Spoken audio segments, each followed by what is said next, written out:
Good morning. Sunlight healing ടാരോറ്റിലേക്ക് സ്വാഗതം കേട്ടോ. നമുക്ക് ഇന്നത്തെ ഡിവൈൻ ഗൈഡൻസ് നോക്കിയാലോ. അപ്പോൾ ഇതിൽ ഫസ്റ്റ് കാർഡ് വന്നിരിക്കുന്നത്, നിങ്ങളുടെ തീം ഓഫ് ദ ഡേ വന്നിരിക്കുന്നത് സ്ട്രെങ്ത് കാർഡാണ്. സ്ട്രെങ്ത് കാർഡിൽ ഒരു സിംഹത്തെ സ്നേഹത്തോടെ പരിപാലിക്കുന്ന ഒരു സ്ത്രീയാണ് കാണുന്നത് അല്ലേ. ഇതിൻ്റെ അർത്ഥം എന്ന് പറയുന്നത് ഇന്ന് നമ്മുടെ ആന്തരിക ശക്തി ഉപയോഗിക്കാനാണ് പറയുന്നത്. ആന്തരിക ശക്തി, സ്വാധീന ശക്തി, സോഫ്റ്റ് പവർ അതുപയോഗിക്കാനാണ് പറയുന്നത്. അത്രയും ടഫായൊരു സിറ്റുവേഷൻ ആണെങ്കിലും ഇന്ന് വരുന്നത് അങ്ങനെ ആണെങ്കിലും നമ്മൾ നമ്മുടെ സ്നേഹം കൊണ്ടും ദയ കൊണ്ടും അനുകമ്പ കൊണ്ടും അതിനെ നേരിടുക എന്നാണ്. ക്ഷമ കൊണ്ട്, നമ്മുടെ നിയന്ത്രണം കൊണ്ട് നമ്മളതിനെ നേരിടുക, സ്നേഹത്തോടെ അതിനെ നിയന്ത്രിക്കുക എന്നാണ് പറയുന്നത് കേട്ടോ. അപ്പോൾ നമുക്ക് രണ്ടാമത്തെ കാർഡ് നോക്കാം.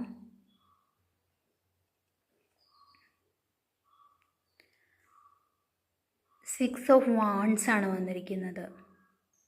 സിക്സ് ഓഫ് വാൺസ് ഒറ്റയ്ക്ക് ജയിച്ച ഒരാളെയാണ് കാണിക്കുന്നത്. വിജയിച്ച ഒരാളെയാണ്, മറ്റുള്ളവരെ കീഴ്പ്പെടുത്തിയിട്ടല്ല ജയിച്ചിരിക്കുന്നത്.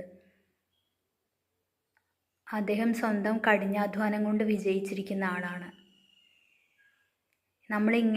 ഈ സ്വാധീന ശക്തി ഉപയോഗിച്ചാൽ ഇന്ന് വരുന്ന അവസരം നമ്മുടെ ബുദ്ധിപരമായി ക്ഷമ, സ്നേഹം അതുകൊണ്ടൊക്കെ നമ്മൾ കീഴടക്കിയാൽ ഇന്ന് വരുന്ന അവസ്ഥയെ നമുക്കിങ്ങനെ ഒരു ജയം ഉണ്ടാവും എന്നാണ് കാണിക്കുന്നത് കേട്ടോ.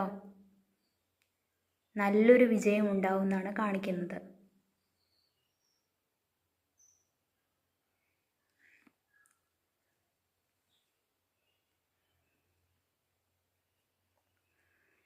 ഇത് നിങ്ങളെ എങ്ങോട്ടാണ് നയിക്കുന്നത്? സിക്സ് ഓഫ് പെൻറ്റക്കിൾസ്, സമൃദ്ധിയുടെ കാർഡാണ് കേട്ടോ വന്നിരിക്കുന്നത്.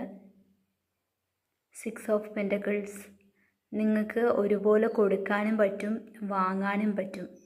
സാമ്പത്തികമായിട്ട് അത്രയും റിച്ച്നെസ്സിലേക്ക്, അത്രയും പോസിറ്റീവായിട്ട് ഉള്ള അവസ്ഥയിലേക്ക് നിങ്ങൾ പോകും എന്നാണ് കാണിക്കുന്നത് ഇന്നത്തെ ദിവസം.